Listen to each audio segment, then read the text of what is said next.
Yo, what's going on YouTube? It's Vel back again, coming at you with a review of this album by one of my favorite bands, Gorilla Toss. It's called GT Ultra from back in 2017. And I heard it all the way back then, and it's still one of my favorite albums to this day. It's definitely memorable. You will remember this if you check this out. I don't think you'll forget it. And I think you'll be put onto different types of sounds because that's what it did to me. And yeah, from the first track when I heard it all the way back then, I got hooked immediately.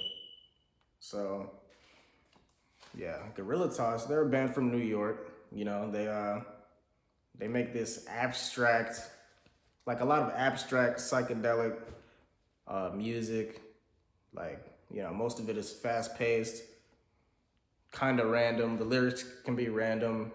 There are a lot of different types of sounds going off. I mean, a lot of their stuff, especially on this album, gives you a feeling like you're just in the middle of an acid trip or something. It's crazy. There are a lot of like stimulating sounds too.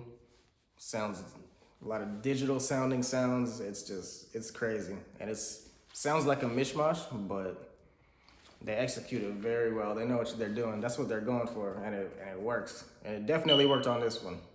Yeah, it's interesting. Like I said before, a lot of the topics seem kind of random, but I mean, you know, there are a couple of songs on here like "Can I Get the Real Stuff," talking about people always wearing their damn mask, if you know what I mean, lying to themselves and others.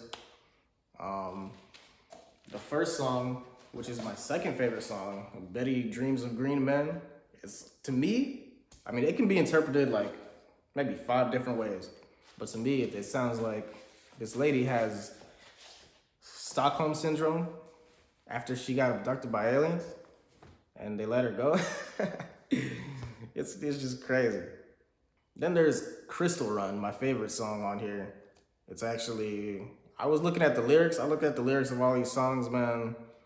Some of them are so random. This one is too. Despite that, it just sounds so crazy and awesome that it's my favorite song.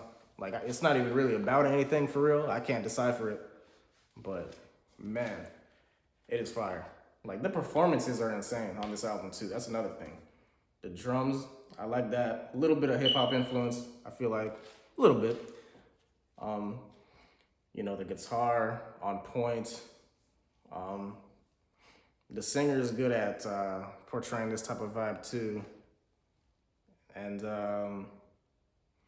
yeah, let me mention the song Skull Pop too, because that's my third favorite song. The chorus on it is awesome.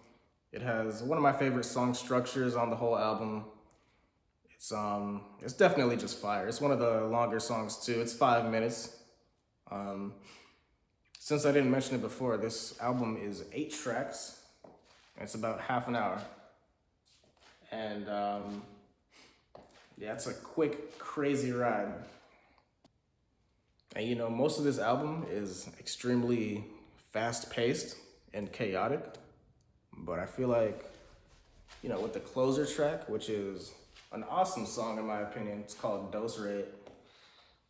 It feels like a perfect tie-up and ending to this crazy, quick psychedelic journey that this album will take you on. It's the most slow song. It sounds a little bit more somber. The way it fades out at the end, it sounds like it's a conclusion, kind of. And it's always good to, you know, have it like that instead of just an album being in random order to where it just doesn't sound like an album listening experience. I always like albums that are conscious, like, you know, bands or artists that are conscious of the way they lay it out. You know, that's always cool. I'm definitely feeling the 8.5 on this. It's one of my favorite albums ever. That sounds like a low score for one of my favorite albums ever, but it just kind of has a special place in my heart because it really opened up my mind to different types of music. You know, albums like this one, Forget by Shoo Shoo, Viva La Woman by Sibomado. Those are some that are awesome, that you will most likely like, and they can, if you're interested in different types of music, you know, you want to try something new, I would recommend those too. Now I gotta also mention this funky ass little song on the record. I believe it's the shortest one. It's like 1 minute and 30 seconds. TV Do Tell. It's definitely grew on me. At first I was like, this is just annoying. Like, why is this? Like, what is this? It's kind of seems worse than everything else. And it's short as hell. Like, I thought it was really like an interlude or some shit.